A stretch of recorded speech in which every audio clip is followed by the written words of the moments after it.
Tidak ada tulisan buatan manusia yang cukup untuk memperlengkapi kita untuk setiap pekerjaan yang baik.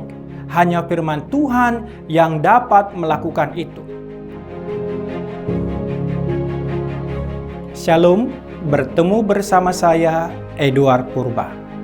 Apa kabar saudara hari ini? Saya berharap semuanya dalam kondisi damai sejahtera dari Kristus Tuhan kita.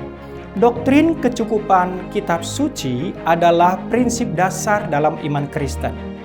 Doktrin ini mengatakan Alkitab sudah cukup, berarti cukup bagi kita manusia. Artinya juga Alkitab adalah segalanya yang dibutuhkan untuk memperlengkapi kita dalam kehidupan iman dan pelayanan. Ini memberikan demonstrasi yang jelas tentang niat Tuhan dalam memulihkan hubungan yang rusak antara dirinya dan umat manusia melalui anaknya, yaitu Tuhan kita Yesus Kristus, Juru Selamat kita hanya oleh karena karunia iman. Tidak ada tulisan-tulisan lain yang diperlukan agar kabar baik ini dapat dipahami, juga tidak ada tulisan-tulisan lain yang diperlukan untuk memperlengkapi kita bagaimana kehidupan iman. Ketika membahas Alkitab, orang Kristen mengacu pada Perjanjian Lama dan Perjanjian Baru. Itu betul. Rasul Paulus menyatakan bahwa kitab suci mampu membuat kamu berhikmat untuk diselamatkan oleh iman kepada Kristus Yesus. Seluruh kitab suci dihembuskan oleh Allah dan berguna untuk mengajar, menegur, mengoreksi, dan melatih dalam kebenaran, sehingga hamba Allah diperlengkapi secara menyeluruh untuk setiap pekerjaan yang baik. Jika Alkitab adalah dihembuskan atau dinapaskan oleh Allah, maka itu bukan yang dihembuskan oleh manusia. Dan meskipun ditulis oleh manusia itu sendiri, yaitu orang-orang itu berbicara dari Allah seperti mereka dibawa oleh Roh Kudus. 2 Petrus 1 ayat 21. Tidak ada tulisan buatan manusia yang cukup untuk memperlengkapi kita untuk setiap pekerjaan yang baik. Hanya firman Tuhan yang dapat melakukan itu. Selain itu, jika Alkitab cukup untuk memperlengkapi kita secara menyeluruh, maka tidak ada lagi yang diperlukan.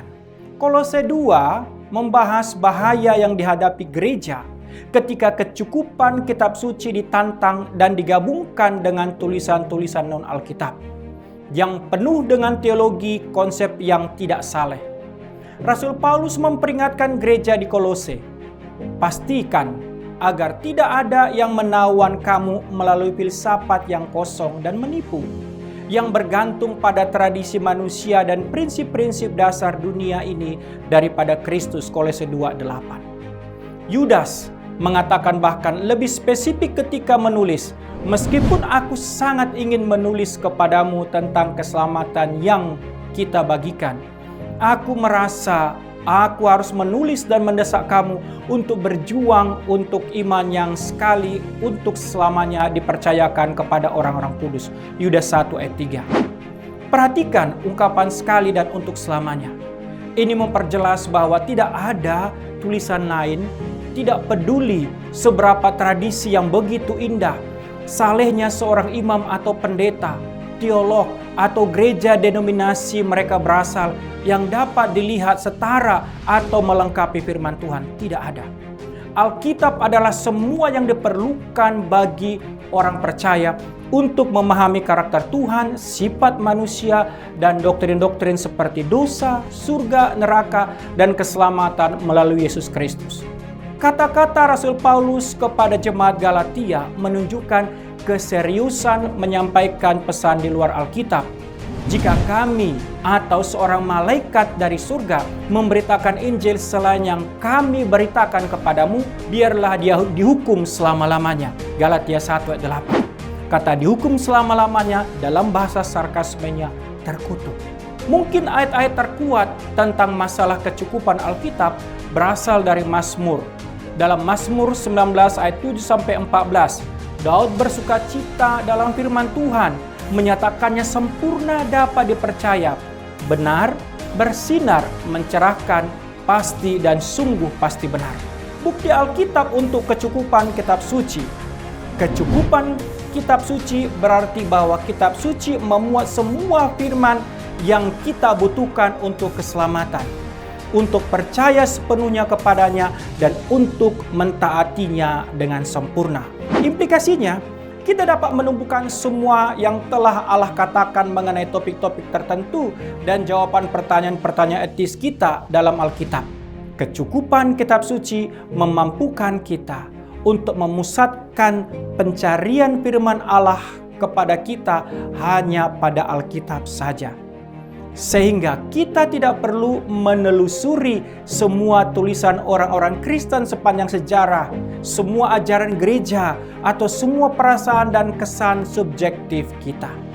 Cara penerapan praktis dari kecukupan kitab suci, yaitu kecukupan Alkitab, seharusnya memberi semangat kepada kita ketika kita mencoba menemukan apa yang harus dilakukan Allah dalam situasi tertentu.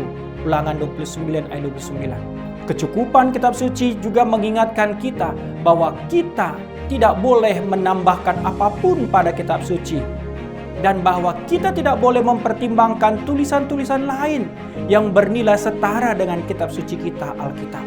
Kecukupan kitab suci menunjukkan kepada kita bahwa tidak ada wahyu modern dari Allah yang dapat ditempatkan pada tingkat otoritas yang setara dengan Alkitab sebagai kitab suci kita.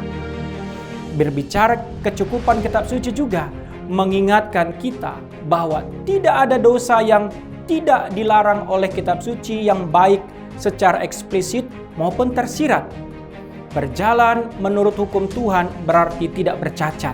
Mazmur 119 ayat 1.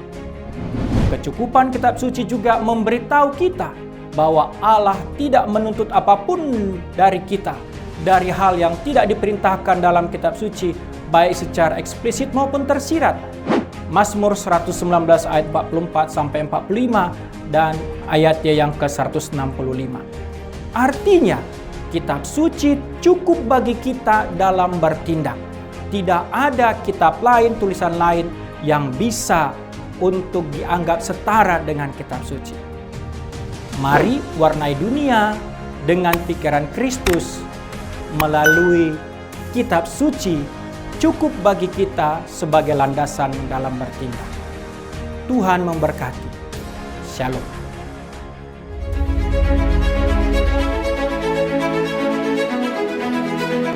Ikatan Kristen Nusantara adalah komunitas interdenominasi.